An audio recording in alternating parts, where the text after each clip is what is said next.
ratnik Thor biva otjeran iz kraljevstva Asgarda. Otjerao ga je njegov otac zbog njegove arogancije. Odin je otjeran i osuđen da ostatak života živi na zemlji među običnim smrtnicima.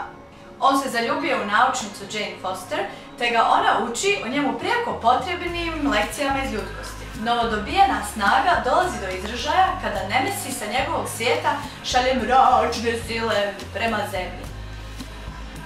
Vi gledate Cinemaniju!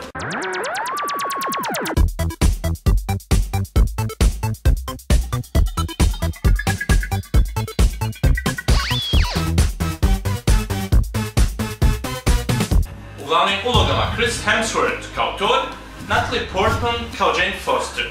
U sporednim ulogama Tom Hiddleston kao Loki, Anthony Hopkins u ulozi Odina, Stellan Skarsgård u ulozi Erika Selvige, te René Russo kao Frigga.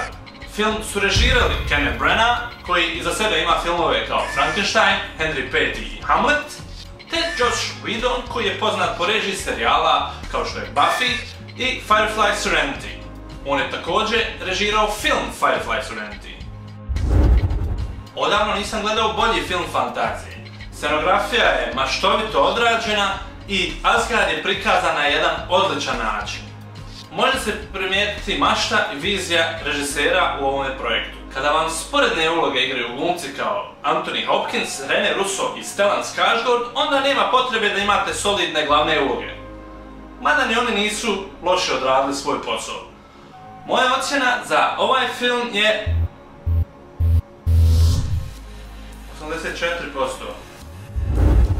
Sjeverička mitologija je u zadnje vrijeme dosta pokazana u hollywoodskim filmovima, kao Gospodari prstenova, Beowulf i tako dalje. Još uvijek imaju moju punu pažnju. Ovaj film je zanimljiva kombinacija mitologije, fantazije i stvarnosti. Dio filma snimljen na našoj planeti me podsjeća na prvi Supermanov film sa lošim efektima, ali ostatak filma je raj za oči. Dobar film za razonodu, opuštanje i bijeg u svijet gdje je sve moguće. Preporučujem film Thor i ja mu dajem 86%.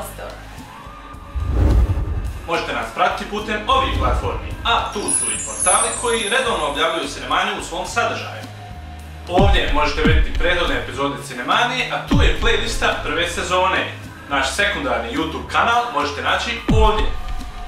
Pozdrav svima i do sljedeće epizode. Ćao!